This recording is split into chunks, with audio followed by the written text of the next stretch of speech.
on YouTube? My name is Ty with the Dividend Stock King. Welcome back to my YouTube channel.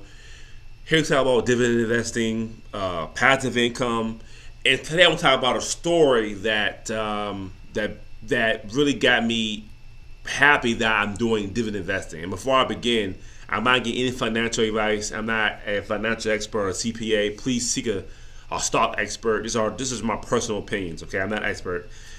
But I was at my grandmother's house last week talking to her, and today is January 27, 2022. It was talking, she was telling me that her rent is going up. She lives in like a senior citizen building, and her rent's going up. And it usually goes up around $25 a year. But this year, due to, I guess, inflation, whatever, it went up to $40. Now, this when inflation really has hurt people when they're my grandma's on a fixed income. She gets Social Security. She's on a fixed income. I believe it goes up a little bit, but not enough to go against inflation or a $40 hike in a rental price. $40 is a lot of money, and you compound that within a year. It's a lot of money within a year. 2 months, $80. 3 months, $100. They're making $120 extra, and so she only has a one source of income. And I'm like, well, dang, because she really can't work right now, and that's not an option right now. And she only has Social Security, and that's it. And she said she on a fixed income, and I can't afford to keep going up because I'm not making more money. I'm making the same amount of money, but everything going up. I said, yeah, going from $25 a year to $40, almost double, is a lot of money. That's anybody. If any of your bills go up to $40, you're paying $100 a month in a cell phone bill, and that's $140.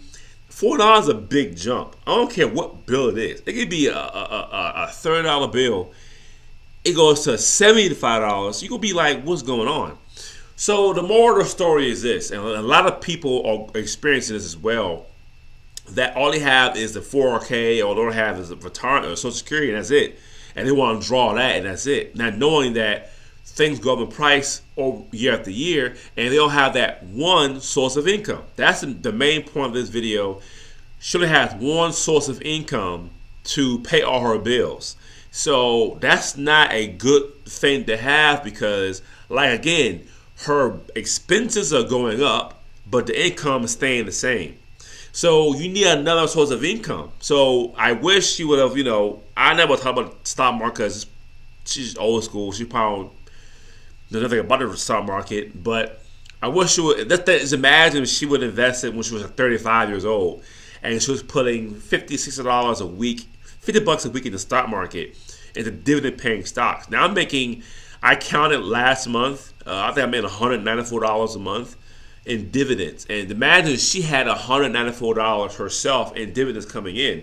She could use that to pay a few bills. She could use that to, buy groceries because she'll sit by herself. She don't buy a lot of food no way.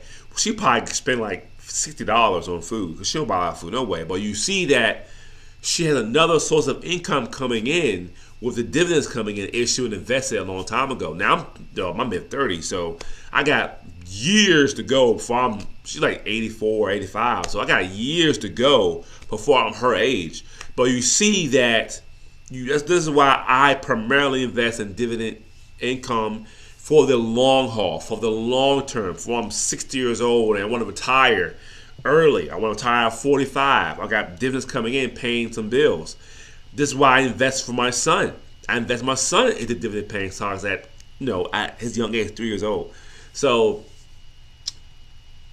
it's a story that really, like, man, I thank God I invested when I could. I thank God I have this income coming in because I keep investing every week, every 2 weeks for the next 10 years. I'll be in my mid 40s.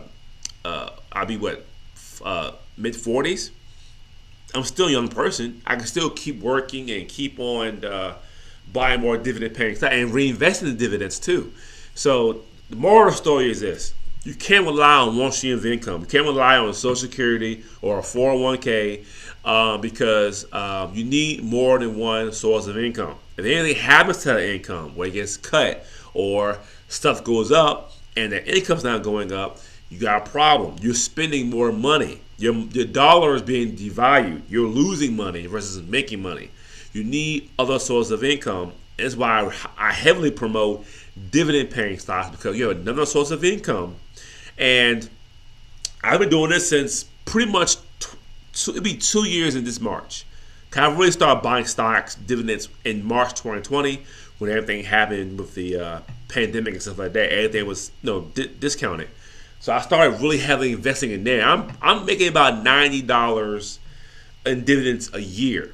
So you compound that within 10 years with reinvesting and buying more. I've been making 1,000. I'm on track right now. And this is my guess, by me reinvesting dividends, buying dividend stocks every week, every 2 weeks, I probably can make about $1,000 a month in 10 years in dividends.